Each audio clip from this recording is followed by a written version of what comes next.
అయ్యా, ఈ మధ్య కాలానే ప్రతి ఒక్కళ్ళకి కూడా షుగర్ అనేది ఎంత ఇబ్బంది ఎడుతుందంటే అంత ఇబ్బంది ఎడుతుందండి.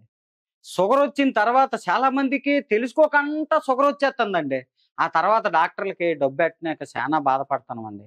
అయితే ఈ షుగర్ అనేది ఎక్కువగా అన్నం తింటే వస్తదనేసి చాలా మంది అంటారు. అందుకని చెప్పేసి ఏంటంటే రొట్టెలు తినమంటారండి. అయితే ఈ రొట్టెలని ఎలాంటి రొట్టెలు తినాలా? ఏ పిండితో రొట్టెలు తినాలా అనేది మనకి న్యూట్రిషియన్ అంటారు కదండీ ఇంగ్లీష్‌లోట. అలాంటి న్యూట్రిషియన్ తిరుమలరావు గారు అనేసి మనతోటి ఒకాయన ఉన్నారండి.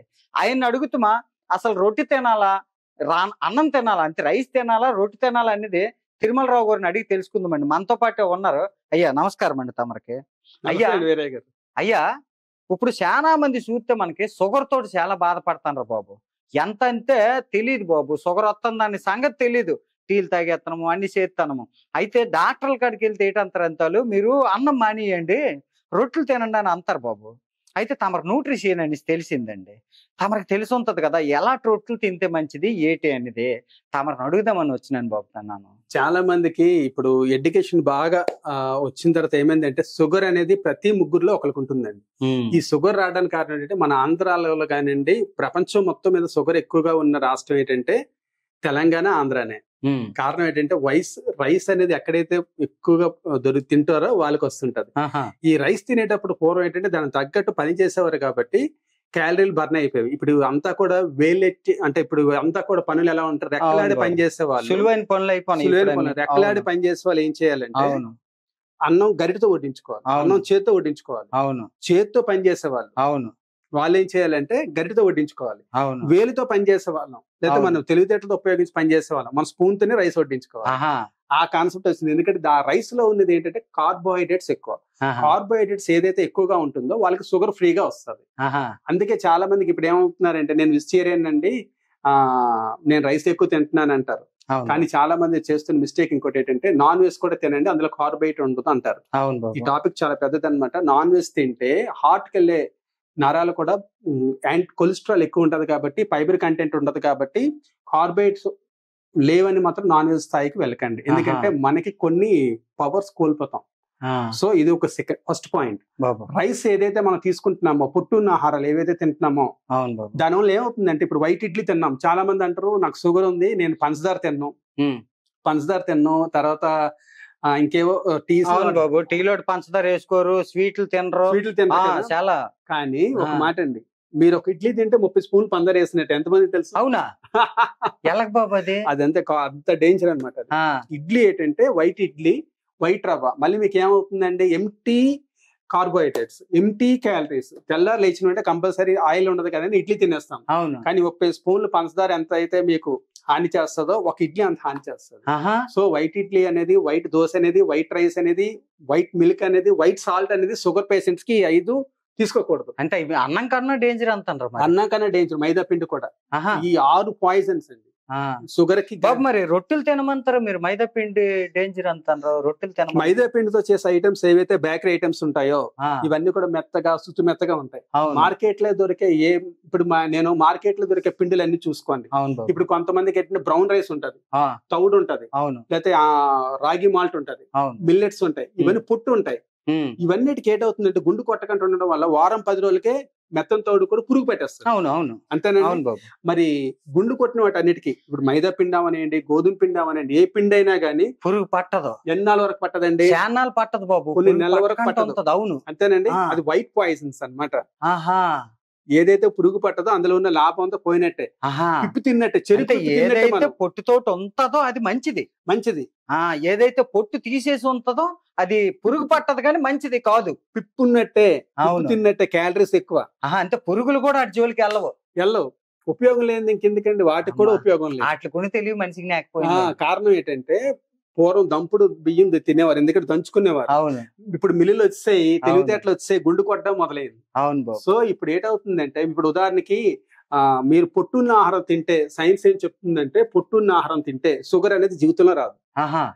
తింటే వచ్చిన వాళ్ళు ఖచ్చితంగా తినాలి. కారణం అవును. ఏంటంటే ఇప్పుడు మీరు ఇడ్లీ తిన్నారు, పెరిగిపోతది బాబు. ఇమ్మీడియేట్ గా మీకు గ్లూకోజ్ అవును. ఈజీగా వెళ్ళిపోతుంది. అవును. అదే మీరు పొట్టున్న ఆహారం తిన్నారనుకోండి, స్పీడ్ బ్రేకర్ లాగా ఎంతైతే కావాలో అంత నిదానంగా గ్లూకోజ్ అనేది అందిస్తారు. అవును. సో అందుకని మీరు వీలైనంత వరకు అందుకే before fasting, before after breakfast అనేసి టెస్టింగ్ చేస్తుంటారు. అదండి సంగతే. అయితే బాబు ఇప్పుడు ఇందాక తమరు క్యాలరీలు అన్నారండి. అంటే క్యాలరీలు అసలు ఒక మనిషికి ఎన్ని క్యాలరీలు ఉండాలా? అవి ఏటి తింటే క్యాలరీలు పెరుగుతాయి, ఏటి తింటే తగ్గుతాయి అంటారు? అంటే క్యాలరీ అనేది చాలా పెద్ద సబ్జెక్ట్ అండి. అయ్యా యాక్చువల్ మనం తీసుకున్న ప్రతి ఆహారం కూడా నీటికి ఒక్కదానికి మాత్రం క్యాలరీస్ ఉండవు. భూమి మీద తీసుకున్న ప్రతి ఆహారానికి క్యాలరీస్ ఉంటాయి, మిగతా అన్నిటికీ క్యాలరీస్. క్యాలరీలు అన్నారు కదా, మీరు ఇప్పుడు గోధుమ పిండి తోటి ఒకటి చేస్తారండి, దాని క్యాలరీస్ చెప్తాను వినండి. చెప్పండి. గోధుమ పిండితో చేసే ఐటమ్ ఒకటి ఉంటదండి, అందరికి తెలిసిందే, పూరీలు చేసుకుంటాం. పూరి అందుకదే 100 గ్రాముల ముద్దని చేసుకొని దాన్ని నూనెలో ఈత కొడితే ఏటవుద్దండి? పూరి పొంగుతుందండి. పొంగుతుంది, ఈత కొడితే పూరి అవుతుంది. అవును. అది 100 గ్రాములది నూనెలో ఈత కొట్టి పైకి తీసేది 900 క్యాలరీస్ అండి. అబ్బా ఏంటండి 900 క్యాలరీస్. నేను అంటున్నాను, నేను ఈ ఆయిల్ వాడుతున్నాను దానివల్ల క్యాలరీస్ ఏమి రావు అనుకుంటారు. ప్రతి ఆయిల్ లో కూడా ఎనీ ఆయిల్ మీరు లీటర్ 1000 రూపాయలు కొనుక్కున్న ఆయిల్ లో కూడా క్యాలరీస్ అనేది 900 ఉంటాయి 100 ml కి. సో 100 గ్రాములు మీరు చపాతీ ముద్ద తీసుకొని ఈత కొట్టేస్తే బాబు అదే మరి పుల్కా చేస్తే పుల్కా. ఇదో పెద్ద పాయింట్ వచ్చిందండి. యాక్చువల్ గా మంచి విషయం అడిగారు వీరయ్య. జనాల్లో ఇప్పుడు పుల్కా సెంటర్స్ కూడా బాగా వచ్చాయి. అవునండి. అదే పుల్కా తీసుకుంటే ఏ టైం అండి ఆయిల్ వెయ్యము. దాన్ని ఏమంటారు, ఆయిల్ వేయలేంది కాల్చి తీసి దాన్ని సొక్క రొట్టె అంటాము మామ అయితే. కరెక్ట్ కదండి. దాన్ని ఆ పుల్కాని ఏం చేస్తున్నారు తెలుసా అండి, ఇప్పుడు దాన్ని పుల్కా అంటారు. 39 క్యాలరీస్ ఉంటుంది. అవునా? చెరుకు రసం కూడా 100 ml తీసుకుంటే 39 క్యాలరీస్. ప్రకృతి వరప్రసాదం. అలాగే పుల్కా కూడా 100 గ్రాములకు 39 క్యాలరీస్. సో ఇప్పుడు బాగా చపాతీ సెంటర్లు, ఈ పుల్కా సెంటర్లు బాగా ప్రాచుర్యం చెందడానికి ఏంటంటే పుల్కా పెట్టుకుంటే కర్రీ ఎక్కువ తింటాం. అవును, కర్రీ ఎక్కువ తింటే కానీ క్యాలరీస్. బాబు కర్రీ అంటే ఇక్కడ గుర్తొచ్చింది బాబు, మొన్న ఒక ఆయన పంజాబ్ నుంచి ఇక్కడికి వచ్చినారండి. ఆయనకి షుగర్ ఉన్నదట, ఆయన రైస్ తింటాడండి. ఇదేంటారు? మన ఆంధ్ర వాళ్ళకి తెలంగాణ వాళ్ళకి వెయిట్ తగ్గాలన్నా షుగర్ తగ్గాలన్నా రైస్ ఎక్కువ తినేస్తాం కాబట్టి పుల్కా పెడతాం. అవును. అప్పుడు కూర ఎక్కువ తింటారు. కూర ఎక్కువ ఎప్పుడైతే తింటారో మీకు ఫైబర్ కంటెంట్ ఎక్కువ ఉంటది కాబట్టి మీకు షుగర్ అనేది పెరగదు. అవును. వెయిట్ కూడా బాగా తగ్గుతారు కర్రీస్ ఎక్కువ తింటే. ఆకుకూరకి కేజీకి 200 క్యాలరీసే, కాయగూరలకి ఏదైనా 300 నుంచి 400 క్యాలరీసే.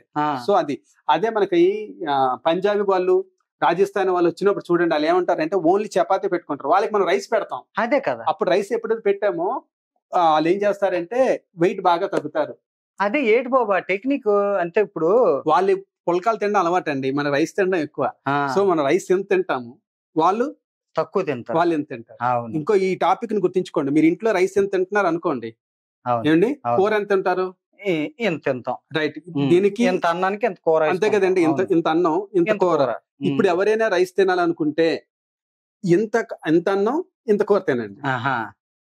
కూర ఎక్కువ తినమంటారు, రైస్ తక్కువ తినమంటారు. రైస్ తో నంచుకోండి కూరని. ఇది కాన్సెప్ట్ అండి. మామూలుగా అయితే అన్నంతో కూర నంచుకుంటాం, కానీ కూరతో అన్నం నంచుకోమని చెప్తాను. అలాంటప్పుడు మాత్రం రైస్ తినాలి. ఒక కప్పు అన్నం 300 కూర అలా పెట్టుకోవాలి. అలా చేసినప్పుడు షుగర్ లెవెల్ షుగర్ నార్మల్ అయిపోతుంది, పొట్టున్న ఆహారం అయితే. ఇంకొకటి మీకు ఇంకా అద్భుతమైన విషయం, పుల్కాలు ఉంటాయి కదా. అవును బాబు. ఈ పుల్కాల్లోని మన ఇంట్లో తయారు చేసుకున్న పిండి ఏదైతే ఉంటుందో ఆ పిండి వీరయ్య గారు మనకి ఏమవుతుందంటే ఆడించుకున్న పిండికి పురుగు వ్యారం పెట్టేస్తుంది. అందుకే తక్కువ ఆడించుకోవాలి. దీంట్లో కూడా మీకు ఇక్కడ గ్లూటెన్ ఫ్రీ గోధుమ పిండిలు పైన వచ్చాయి. గ్లూటెన్ ఫ్రీ అంటే ఏంటంటే ఎసిడిటీ, గ్యాస్ట్రిక్ రాకుండా. చాలా మంది పుల్కాలు తిన్నామన్నా, చపాతీ తిన్నామన్నా ఏమవుతుందంటే ఎసిడిటీ, గ్యాస్ట్రిక్ వస్తుంటది. కానీ గ్లూటెన్ ఫ్రీ ఉండాలి. గ్లూటెన్ ఫ్రీ కోసం ఏంటంటే మల్టీగ్రెయిన్ ఫ్రీ అంట.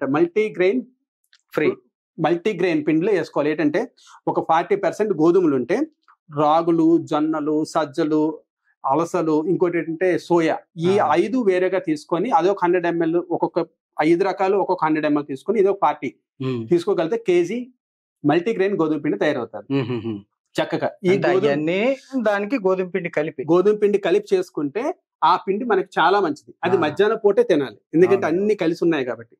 ఆడించిన గోధుమ పిండి మాత్రం సాయంత్రం పూట తీసుకోవాలి, ఎందుకంటే డైజెషన్ ఈజీగా ఉంటుంది. ఈ విధంగా షుగర్ పేషెంట్లు తీసుకోవాలి. వెయిట్ తగ్గవలసిన వాళ్ళు కూడా మల్టీగ్రెయిన్ పిండి మధ్యాహ్నం పూట తీసుకోండి, సాయంత్రం పూట, ఎందుకంటే గింజలే ఉంటాయి కాబట్టి డైజెషన్ సిస్టమ్ బాగుంటది. సాయంత్రం పూట మాత్రం ఖచ్చితంగా ఆడించిన గోధుమ పిండి ఇంట్లో తయారు చేసుకుని తినాలి. పైన మీకు మైదా పిండితో తయారు చేసే పుల్కా గానీ, మైదా పిండితో తయారు చేసే ఇంకోటి మీకు బాగా ఇష్టం ఒకటి ఉంటదండి, కేకులు. బేకరీ ఐటమ్స్ ఎవరు తినకూడదు. ఎంటీ క్యాలరీస్ చాలా ఎక్కువ, కార్బోహైడ్రేట్స్ చాలా ఎక్కువ. అన్నిటికన్నా మెయిన్ మీకు ఇంకోటి ఉంటదండి పరోటా అంటారు. మా బాబోయ్, పరోటా అంటే నాకు చాలా ఇష్టం బాబు. అదండి చాలా మంది పొరలు పొరలు వస్తుంటది, భలేగా ఉంటది బాబు, టేస్ట్ గా ఉంటదండి. నాలుగుకి ఏదైతే టేస్ట్ గా ఉంటుందో మిషన్ కి ఇబ్బంది పెట్టినట్టే. ఈ బెత్తి నాలుగు బారేడు శరీరాన్ని ఇబ్బంది పడుతుంది. బాబోయ్ మానేస్తానండి. మైదా పిండితో చేసే ఐటమ్ ఏది కూడా సాగుతూ ఉంటది, మెత్తగా ఉంటది, టేస్ట్ బాగుంటది. అవును. మీరు మార్కెట్ లో దొరికేది ఏదైనా గానీ ఒకసారి మీరు టేస్ట్ చూసుకొని, ఇది ఆటోమేటిక్ పుట్టు తీసినవి అమ్ముతుంటారు, ఎందుకంటే వాటికి పురుగు పట్టదు కాబట్టి. అవును. సో ఇది ఒకసారి చెక్ చేసుకొని ఇంటి దగ్గరే గోధుమ పిండి తయారు చేసుకుని అలవాటు చేసుకోండి.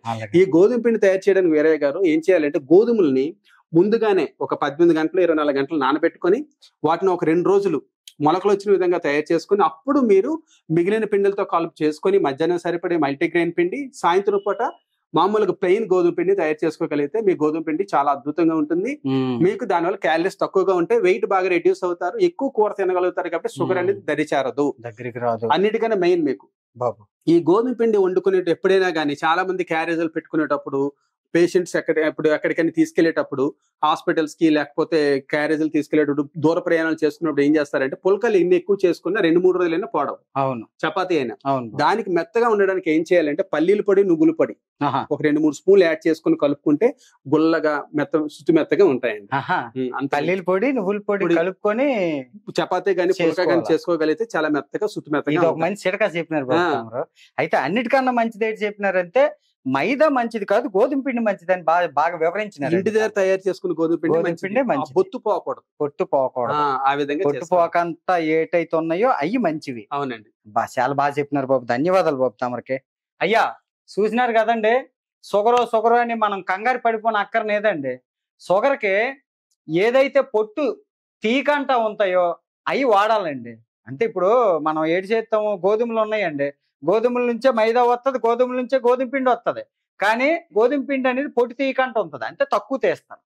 అదే చూసుకుంటే మైదా పూర్తిగా పొట్టు తీసేసింది, అది చాలా ప్రమాదం. ఇప్పుడు మన తిరుమలరావు గారు చెప్పినట్టు మీరు గమనించినారా, సాపుళ్ళు అంటున్న గోధుమ పిండికి పురుగు పట్టదు, అది మనం ఇంట్లో ఆడించుకున్న గోధుమ పిండికి అయితే పురుగు పట్టేస్తుంది. అంతే, పురుగు పట్టిందే మంచిది, పురుగుకి కూడా అదే ఇష్టం అండి. మనుషులు మనకి ఇష్టం ఉండదైతుంది ఆరోగ్యం మీద. మనం కూడా ఇలాంటివి చిట్కాలు పాటించి ఆరోగ్యాన్ని అయితే జాగ్రత్తగా కాపాడుకుందామండి. ఉంటానండి బాబు, తమరకు కూడా ధన్యవాదాలండి. నమస్తే అండి వీరయ్య గారు.